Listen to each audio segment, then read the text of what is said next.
we are going to do a top 5 best and worst picks from round 1 of the NFL draft. And I think I'm probably going to do this for each round as well. This is something I had a little bit of fun putting together, put a little bit of thought into it here. So I think we'll start with the worst first, and then we'll go with the best. And we'll start from lowest to highest. So at the number 5 spot for the worst picks in the draft, I'm going to go with Green Bay picking Eric Stokes, cornerback, at number 29. My reasoning for this is because Aaron Rodgers needed a weapon. I feel like if you went after a wide receiver in this draft and showed him that you were committed to him and you went after a piece, and I know they got Amari Rodgers in the 3rd round, but if you went after a playmaker in this draft, I feel like some of the issues we're dealing with right now, but like the story coming out right before the draft almost felt like Rodgers trying to force Green Bay's hand. Like he was like, okay, I'm fed up with this place, but maybe if you got not, and I'm not saying he's saying this, but at the same time, you got to think, if they went after somebody in the 1st round that improves that offense, maybe Aaron Rodgers isn't so sour. Maybe this, appeases him a little bit and the issue isn't as grave, but like, you waited till the 3rd round to really work on that offense there. I don't see how that really works. Like, again, so that's my number 5 pick. It's the whole Aaron Rodgers situation, why I have that sitting there at number 5. Number 4 for worst picks, I'm going to go with Jacksonville drafting Travis Etienne. Now, the reason this is a good pick, but it's not what they need. They have James Robinson. He had 1,000 yards this year. He was really good at running back. I know that like he's not quite the home run hitter that Travis could be, but I think that there's a lot of holes on that Jacksonville team that they could have went after here. And I understand the Clemson connection with Trevor Lawrence. So yeah, that makes sense all and well. But there's just a lot more they needed on this team, and it feels like the basis of this pick was, let's bring Trevor Lawrence in and let's bring his running back with him. That doesn't necessarily mean that's going to translate, So I don't know.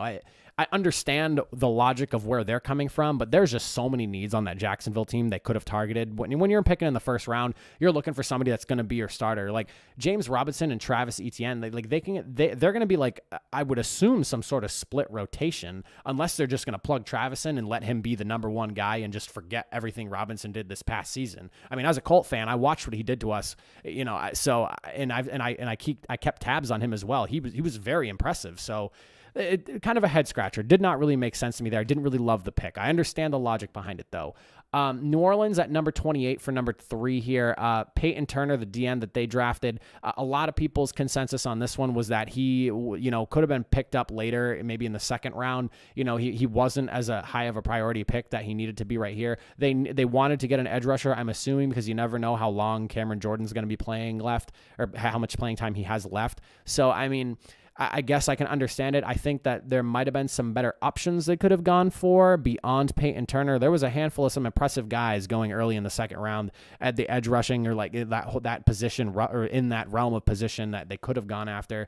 For number 2 as the worst, I have Las Vegas picking Alex Leatherwood at offensive tackle. At number 17, this is one where Alex Leatherwood would have been there in the 2nd round for them. I don't think they needed to. Maybe they would have had to move up, but they wouldn't have had to give up a lot for him. He wasn't somebody that was graded 1st round, and they picked him mid 1st round. I think it was either Mike Mayock or John Gruden. I can't remember which one exactly, but they came out and said that, I understand a lot of people were going to question this pick, but we wanted him. We thought he was the right guy, so they took him there.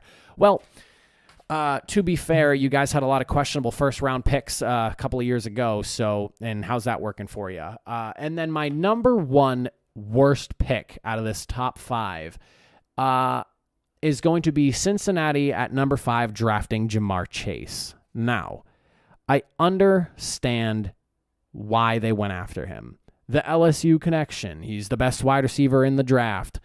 He sat out a year, and Joe Burrow got hurt last year because of how bad that offensive line was. They did a little bit in free agency to kind of help with the offensive line. I know they worked on it in the draft later as well, but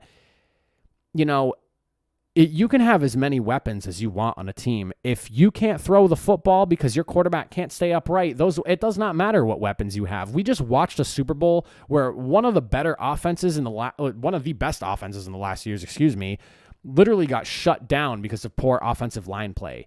there's no shot you beat any of these strong NFC defenses. If like by some miracle, the Bengals end up in the Super Bowl next year, there is no shot that offensive line holds up against a Rams defense, the Buccaneers defense, and a few other defenses that are in the NFC as well. The NFC has some strong defenses. The AFC seems to have like the potent offense right now. And I'm going to tell you right now, there's no shot Cincinnati makes it, without a solidified, powerful offensive line, there's nowhere they're going to go. Now, it's funny because when we flip things over, you guys will be interested in hearing what my number 1 pick is. Now, let's talk about the top 5 best.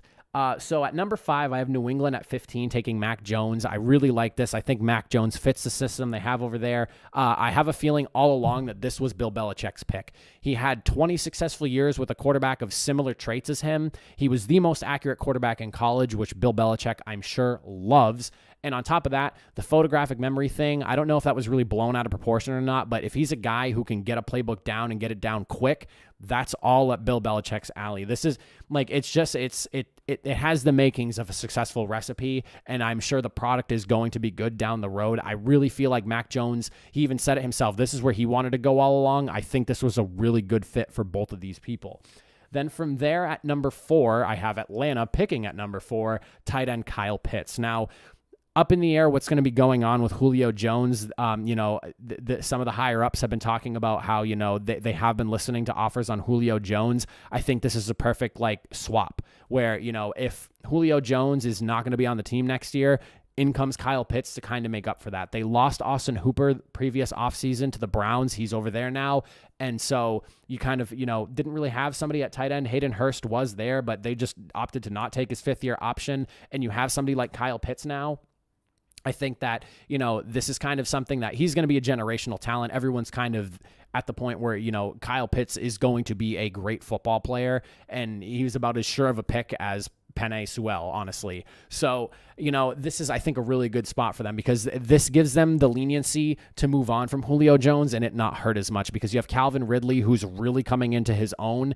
You lose Julio Jones, but in comes Kyle Pitts. I think this works out really well. Matt Ryan, I think, still has a good few years of football left in him, at least like 2 or 3. So I don't think quarterback was a pressing need, and it did not make sense to me why people kept mock drafting the Falcons to draft any quarterback in this draft. Matt Ryan's still a solid quarterback in the league. It wasn't too many years ago when he was league MVP. I don't think he's fallen off of that much since that time. Going in at number 3, shout out to my Indianapolis Colts. At number 21, they picked up defensive end Kwity Paye. Now, I did a Colts breakdown here, and at first I was a little miffed as to why Indianapolis did not go offensive tackle with the pick. But then between this one and their 2nd round selection, they did bring in Sam Tevy. I think he'll be a serviceable guy at left tackle. There's a few guys that are also still free agents that you could maybe plug in. I've been seeing a lot of people keep saying Eric Fisher. I mean, if he's healthy and he's able to play next year, that would not be a bad pickup for them in free agency. But I like this because this is a commitment to the edge. I was worried because we lost Justin Houston and the 8 sacks he put up for us last year. Really good for the Colts edge rush. So this is a good guy that you can plug in and, he can take that role up. And I mean, he was the at least from what I was seeing, it seemed like he was the best edge rusher in this draft. So I'm excited to see what he does in Indianapolis. It's taken me a little bit to kind of digest the pick and really look into it to appreciate the pick more. I like it. I think it's really good. And, it's a team that's, in the playoff hunt that wants to make it to the Super Bowl, recognizing we need a stronger pass rush to stop some of these crazy powerful offenses we have in the AFC. At number 2, I'm a very big fan of this pick because it was the Dallas Cowboys owning up to, the deficiencies that this team had, and they went defense in this draft. But at number 12, taking linebacker Micah Parsons. This was a big pick for Dallas. This was them, showing that, our defense is, it has the name value, it has the money, but unfortunately it's not producing to what it should be. So there was a lot of defense going for Dallas in this draft, and I'm very, very happy to see that because Dallas is a team that should be really good with everyone that they have on paper and the money they've spent on that defense, but it has not been. This is a commitment to, and an honest evaluation of, okay, our defense needs to get better. They didn't go after a wide receiver like some people were saying, or something outlandish like that. Like they went after the team needs, and linebacker was a big one for them, and I'm happy to see them get somebody like Micah Parsons. I think he'll be really good for that defensive unit down in Dallas. Now, my number one pick matches my number one pick in the top 5 worst picks of the draft. It is Detroit going at number 7, picking offensive tackle Penei Sewell. Now, no matter who took him, this was going to be my number one. I am a Colts fan. I saw what happened when Indianapolis drafted Quentin Nelson. I am a big fan of offensive line play. When you have a generational talent like this one falling in the draft, especially to number 7, because I thought he was going at number 5 and maybe even earlier than that if somebody got really cute and this was before like pre-49ers trade. I initially thought the Jets were going to take him at number 2 before the pro days and everything were going down, and then all of a sudden Zach Wilson was locked in at the number 2 spot. I thought Penei Sewell was number 2 off the board behind Trevor Lawrence. So whoever was getting him here, I'm a big fan of. Penei Sewell is going to be awesome. I would be legitimately shocked if it doesn't work out. You could see how excited Detroit was to be sitting at number 7 and getting Penei Sewell. I don't think that they imagined that even in their wildest dreams. That's like a fantastic fall for them. It solidifies a position of need, protecting the blind side of the quarterback for the next 10 years minimum. As long as he stays healthy, that's a 10-year career right there. I'm sure he'll get an all-pro vote or 3, and he's going to be a monster at the tackle position for Detroit. Shout out to them for going right and making that selection. I know for a fact teams were on that phone calling them, trying to get that pick. They held their ground and they went after a generational talent like Sewell, and I think it's going to work out for them. I really, really do. Big fan of the offensive tackle pick there at number 7. Cannot go wrong.